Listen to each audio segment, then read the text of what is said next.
Ladies and gentlemen, welcome. My name is GoldenBoy, and let's go ahead and talk about all the things that's going on in the world of gaming and esports today. Now, before I get into all of that, first, I want to just share some cool things with you guys. Things that, happen to interest me or things that I've seen in this wild, crazy world known as the internet. Firstly, for those of you Marvel superhero fans out there, Punisher is out on Netflix today. I haven't had a chance to see it yet. I hear it is awesome.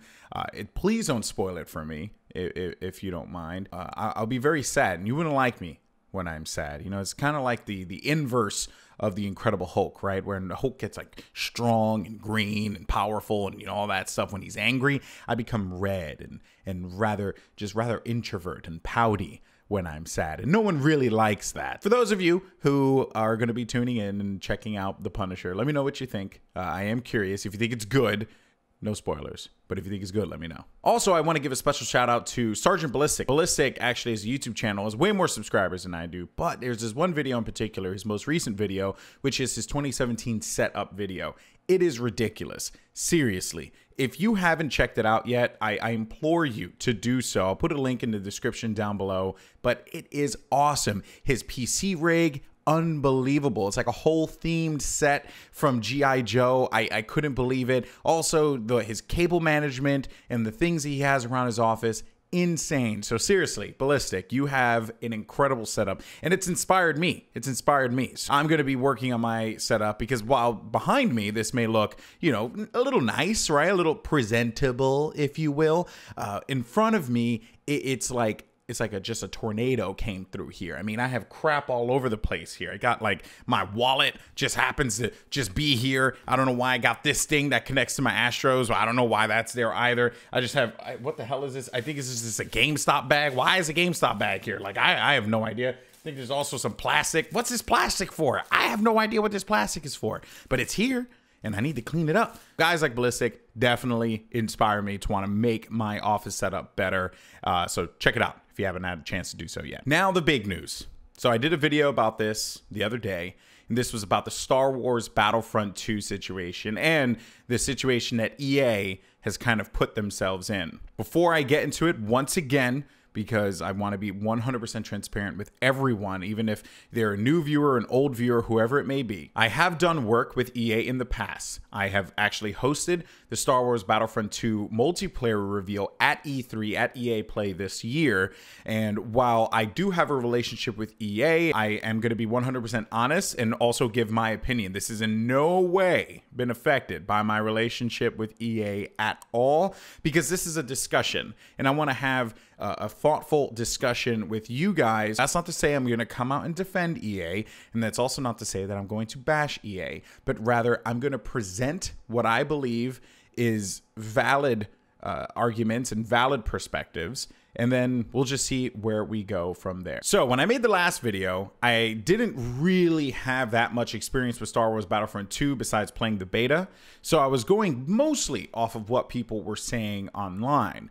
And today I actually decided to go out, buy the game, and play it myself and see what's going on with Star Wars Battlefront 2. The big thing, and this is like a huge development that has occurred since I made that last video, was that EA put out a statement saying that they will not be charging people for crystals. In fact, they will be removing crystals from Star Wars Battlefront 2. For those who don't know, crystals were purchasable with real money. So your hard-earned cash was used to purchase crystals, and then crystals would be used to purchase crates or whatever other items were in the game. Now, in a statement, the Battlefront 2 team stated, "Thank you to everyone in our community for being the passionate fans that you are. Our goal has always been to create the best possible game for all of you, devoted Star Wars fans and game players alike. We've also had an ongoing commitment to constantly listen, tune, and evolve the experience as it grows. You've seen this with both the major adjustments and polish we've made over the past several weeks." They go on to say, "We hear you loud and clear, and so we're turning off all in-game purchases.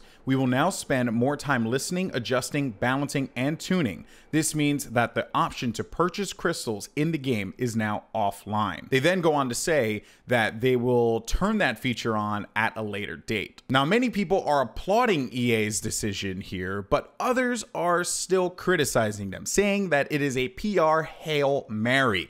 It's like a last-ditch effort to get some good press before the release of the game. And again, for those who do not know, Battlefront 2 actually isn't even out yet. You can buy the deluxe edition, which is what I ended up doing, and it costs around $80, and you get some other features in the game as well. So you get this little card here, and it says elite weapons, attachments, and star cards for troopers, Star Wars Battlefront 2 The Last Jedi Heroes, which includes exclusive Star Wars Last Jedi outfits for Kylo Ren and Rey, instant access to upgrades, and Star Wars The Last Jedi Millennium Falcon. So the thing that has everyone hung up here is that they're saying that EA, they just turned it off, and that they're going to turn it right back on, and they're going to make no adjustments here.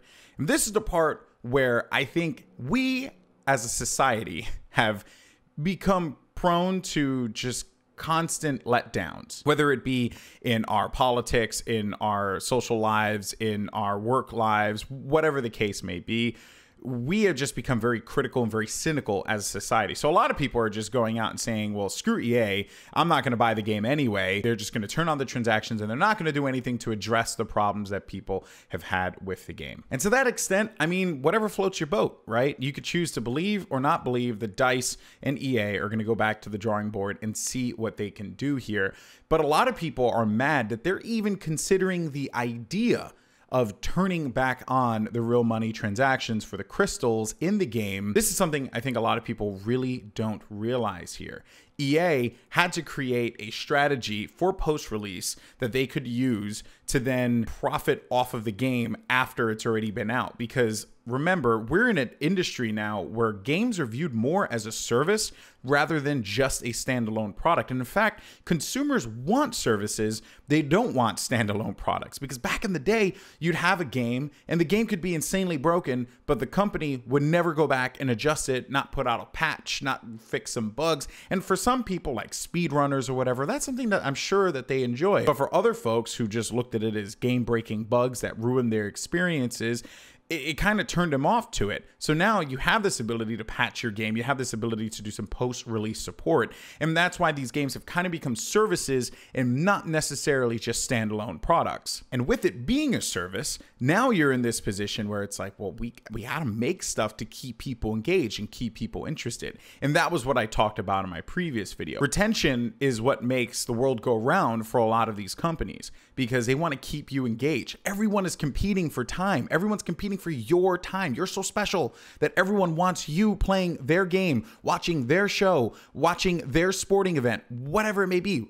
Me, I'm competing for time. I want you to watch this video. In essence, we're all competing against one another, and the prize is kind of your heart. Joking aside though, EA did not, and I can only imagine that this is what their marketing and pretty much everyone is thinking about right now. They are paranoid as hell, because now they're thinking, well, we have content planned for post-release. What the hell are we supposed to do? How are we supposed to monetize off of this content? Do we just put out the DLC as you know, charged content and charge everyone $10, $15, $20 for said content, because they were banking on the crystals offsetting the cost, because they wanted everyone to be able to experience the game in its entirety. Whenever new content comes out, people could just hop on and play it, update their game, play the new maps, play the new heroes. This is something that Halo and Overwatch have actually done pretty well, where it's been focused primarily on cosmetics in the case of Overwatch, or for Halo.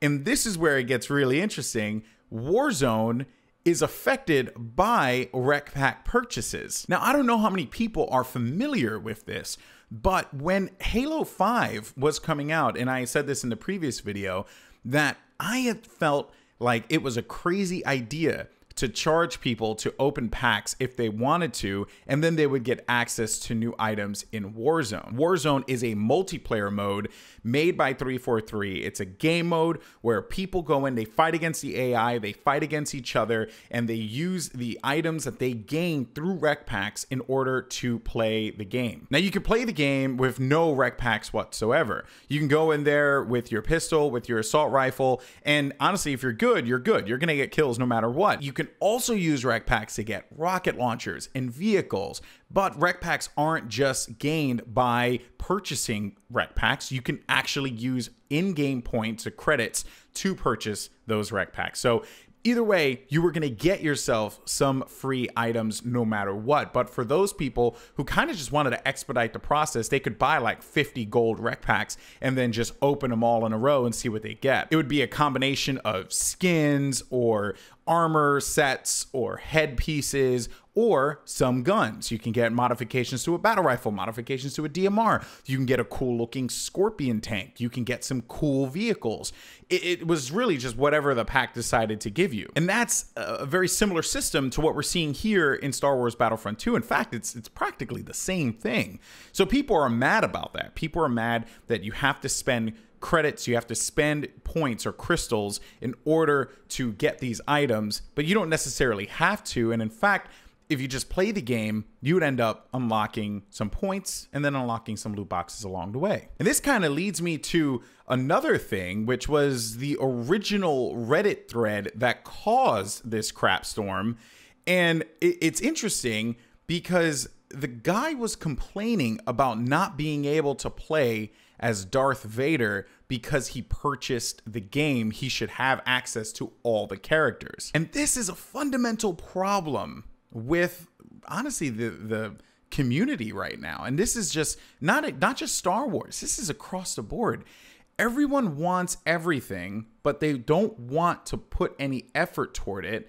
And they also want them to get them to play longer. And I know that sounds confusing, but allow me to explain. So everyone wants everything, right? This guy purchased his game and he expected to be able to play Darth Vader. And if we take a look here, you'll see that Darth Vader currently costs 15,000 credits. Now this came after the adjustments that EA made to the credit cost. You could choose to use your credits or use crystals in order for you to get more loot boxes, and then you'll get credits and scraps and whatever you can use to then put it toward. As you can see, I'm already at 4,000 credits right above there next to Darth Vader's beautiful shiny head. I can unlock them pretty soon, but I do need to have Star Card Slot 2 unlocked, and that comes with playing the game. When you start the game, though, you get access to characters such as Boba Fett, Bossick, Han Solo, Kylo Ren, and even Darth Maul. Overall, you get a lot of stuff there, but you got to put a little effort in order for you to unlock some of the content.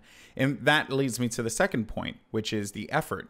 People just don't want to put effort in games anymore. But that was one of the biggest issues that I had with Battlefront when it first came out, was that there was really nothing to play for. You were just mindlessly going through the maps over and over and over again, and maybe you unlock like a new head. That was like it. You can get like a head. Beyond that, there really wasn't much else to do, and that clearly just led me to stop playing the game, stop really caring about the game, because I didn't really have much else to play for. Previously, I spoke about ranks being a solution to this problem, but for a game like Battlefront, ranks are kind of difficult to be able to implement into a game of the scale that Battlefront 2 is, because it's all dependent on individual performance, and that could be skewed by the matches that you're playing or the people you're playing against, and it could work, but it's also just a very cumbersome process, and no one's really done that just yet for games that are at the scale of Battlefield or Battlefront. But in the post, the guy blamed microtransactions for causing the problem. But as I had mentioned before, you play the game,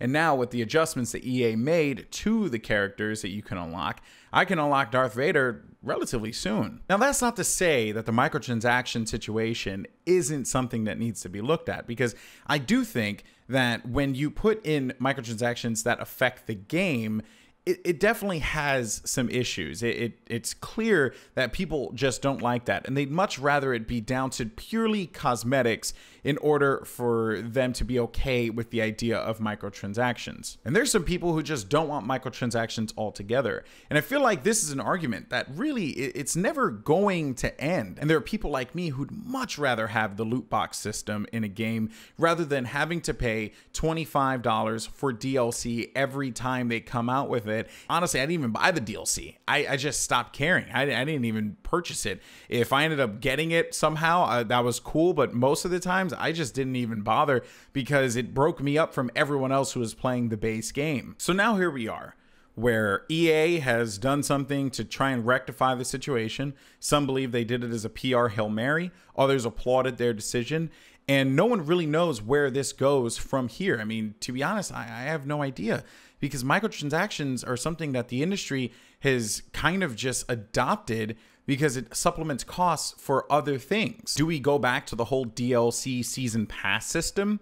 Because, and I'm not an expert here, but I can only imagine that a lot of folks felt like me who just really didn't want to waste their time buying DLC packs when they knew that the population of the players playing it would be much lower. I'd much rather play with everyone. For the people making these games, for the people making this post-release content, you know, they need to be compensated. They have to, they're working hard on this stuff, and they need to generate profit and revenue from this post-release content. And that's what the microtransactions and loot boxes did to alleviate that problem. It ruins the experience for a guy like me who does want to put effort and unlock new items and just get that sense of like climbing, right? That you're just continuously getting better, you're gaining new things, and you can just add them to your arsenal.